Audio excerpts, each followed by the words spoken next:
North, right, and आपने बॉम्बे से start किया.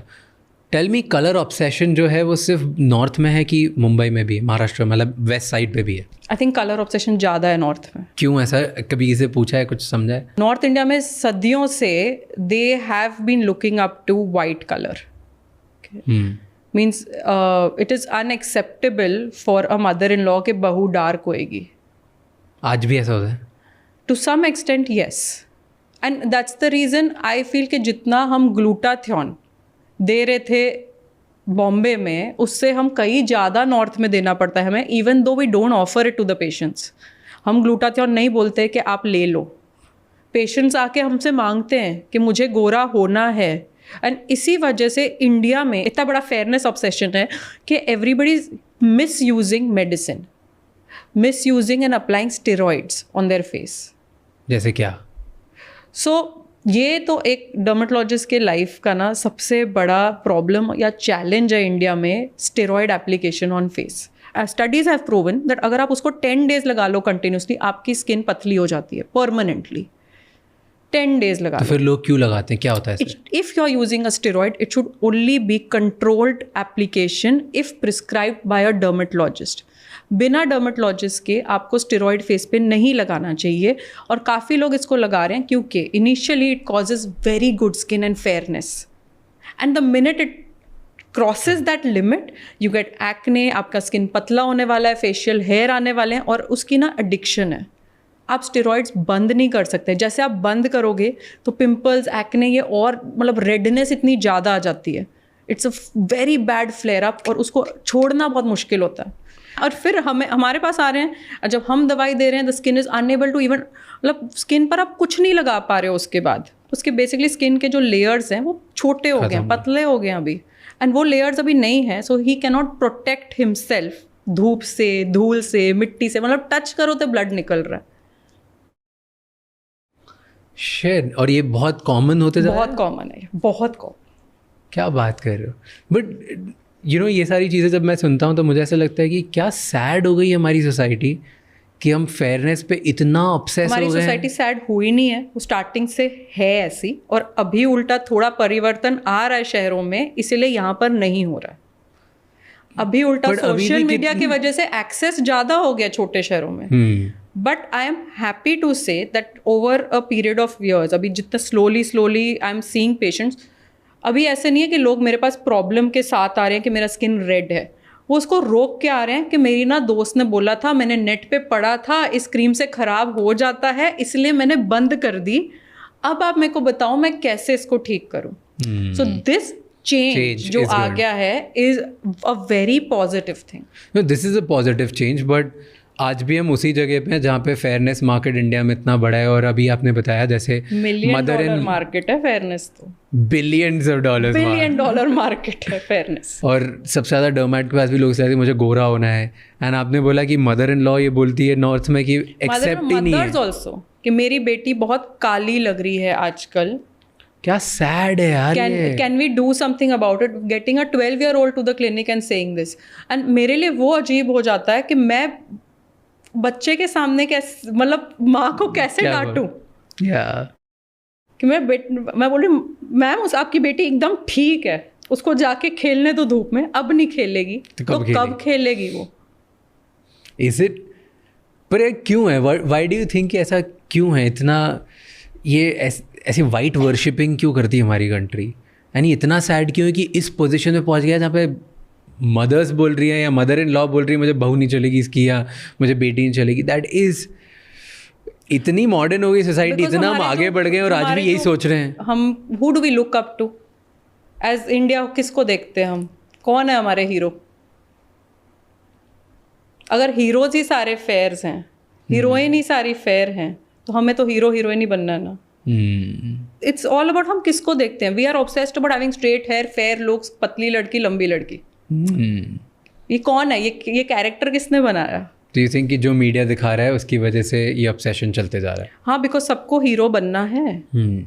And I am very proud of actresses और actors who are actually showing the true colours in a very positive way.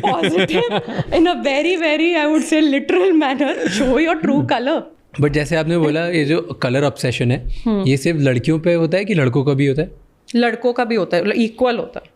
India में बड़े time तक ना हमारे डार्क कलर की फाउंडेशंस नहीं मिलती थी, क्योंकि सब वही मतलब ऐसे था कि जो डार्क थे वो लाइट ही लगा रहे थे फाउंडेशन कलर। नहीं बट लड़कों के लिए भी जैसे मदर्स आती हैं लड़कों को लेके कि मेरा बेटा ऐसा है, या मदर इन लॉ बोलती है कि मुझे बेटा एक्सेप्ट नहीं है बिकॉज ही इज डार्क, कि ये प्रेशर लड़कियों पे ज़्यादा है। ये प्रेशर लड़कियों पे ज़्यादा है।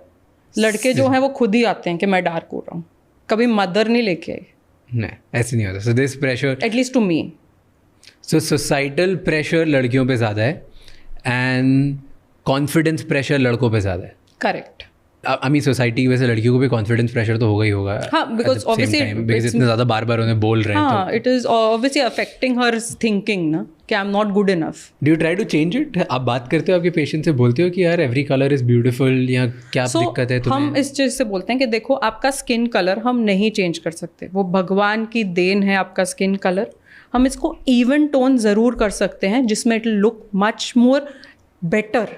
ओके, बिकॉज अगर टैनिंग है, अगर अनइवन स्किन टोन है, किसी किसी को लोगों को ना सिर्फ अराउंड द माउथ पिगमेंटेशन है, जस्ट डार्क सर्कल्स, फोरहेड अलग होता है, ये होता है, एंड अगर हम उसे बेटर कर दें it makes a lot of difference to the look. And ये चीज़ एज अ डर्मेटोलॉजिस्ट हम देख के समझ सकते हैं कि हाँ इस चीज़ को अगर हम इवन टोन कर दें, ये ठीक कर दें, तो this patient will be much much happier. But किसी का भी ऐसे जैसे एड्स आती है कि ये फेयरनेस क्रीम लगाओ 4 शेड तुम्हारा गोरा हो जाएगा, ऐसा नहीं होता है। पता नहीं किसने बनाया है ये शेड कार्ड, ऐसे नहीं होता। बट कभी ऐसे वैसे नहीं होता कि इस साइड तुम मूव कर जाओ शेड से?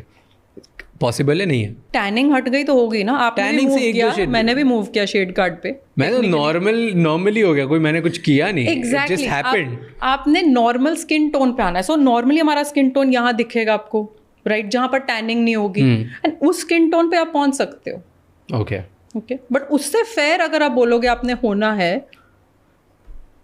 तो प्रॉब्लम क्यों होना है, इज माई क्वेश्चन फर्स्ट। क्यों? तो क्योंकि सोसाइटी प्रेशर डाल रही है, कॉन्फिडेंस नहीं हो रहा है। दिस इज हम वाइट वर्शिपिंग में लगे पड़े, पता नहीं क्यों। जो सोसाइटी कर रही है ना, आप मत करो।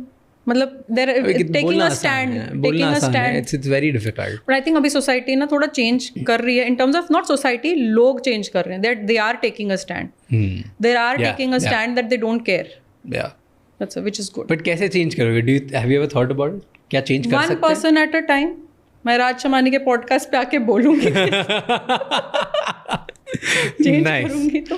बट आई लाइक बहुत लोग, जैसे मैं अब मेरे फ्रेंड से मिलता हूँ एटलीस्ट, जो अब मेरा फ्रेंड सर्कल है, इधर ऑब्सेशन नहीं है। Like a lot of people are not of, मैं even छोटे शहरों के जो मेरे दोस्त I think diversity बहुत है in West India, in cities, and even there's lot of diversity. And मैं ये भी नहीं, मतलब I haven't been much to the south, but I feel this fairness of, I don't know south में है कि नहीं actually, so it's difficult for me to comment on this, but North India में तो definitely है। And आज भी families हैं जो obsessed है, बट मैं देख रहा हूँ कि हमारी जनरेशन में चेंज होते जा रहा है। करेक्ट। मतलब जिस 2-3 लोग हटा दो, क्योंकि 2-3 लोग मेरे दिमाग में आ रहे हैं, वो आज मेरी एज के बच्चे भी, वो भी अभी भी ऑब्सेस्ड हैं, they are mad about it. उनको उनका पार्टनर ऐसे ही चाहिए, लड़की हो या लड़का हो, दे फील लाइक कि साइड में if you see fair girl, first word क्या होता है? फेयर। या okay, like if you see newspaper, अगर आजकल कोई पढ़ नहीं रहा, but the first word is fair, fair boy, fair girl. This is, but that's more with girls. With guys it's more about it's money. It's acceptable. No, guys के साथ it's more about money. The and first hair. Thing is written कि and hair. But पैसा compensate कर देता है ना। हाँ। तो लड़कों में फर्स्ट चीज़ आती होती है कि इतने पैसे ही कमाता है। लड़कियों में फर्स्ट चीज़ आ रहा है अभी कि अगर पैसा कमा रहे हो ना तो कलर नहीं मैटर करता। जो आपने बात बोली थी कि हमारे हीरो एक्टर एक्ट्रेसेस कौन है, हमारे हीरोज कौन है, रोल मॉडल्स कौन है, वो भी अब हर टाइप के, हर फीचर के, हर कलर के, हर बॉडी शेप के आने लग गए। Correct.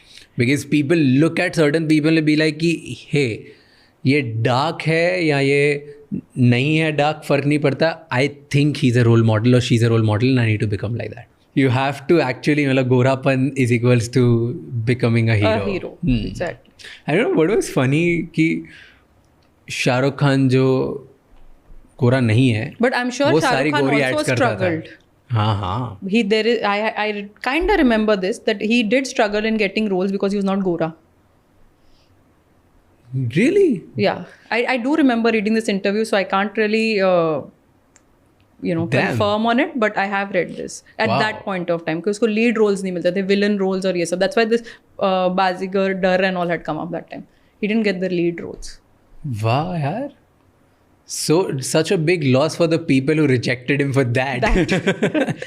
Such a it big helped his loss. career. You know? It helped his career. So who am I to comment on Shah Rukh? But yes. Nobody, but like actually, I'm happy that they rejected so that he could find his own way and then Correct. just He didn't still build become it. a chocolate boy that time. Ah, that's so good actually. Nice. I didn't know about it. Okay, so coming back. So sunscreen. So much ये episode and तक देखने के लिए अब आपको 3 चीज़ें करनी है. सबसे पहले इस चैनल को सब्सक्राइब कर लो, क्योंकि जितना आप सब्सक्राइब करोगे उतने ही वैल्यूबल गेस्ट हम आपके लिए ला पाएंगे. नंबर 2, मुझे कमेंट्स में बताओ कि आपने आज इससे क्या क्या सीखा और कौन से ऐसे अगले गेस्ट हैं जो आप चाहते हो जिनको हम हमारे पॉडकास्ट पे लेके आएँ. एंड नंबर 3, ये एपिसोड किसी एक इंसान के साथ ज़रूर शेयर करना, क्योंकि एक कॉन्वर्जेशन इनफ होती है किसी की लाइफ में एक पॉजिटिव चेंज लाने के लिए. I'll see you next time. Until then, keep figuring out.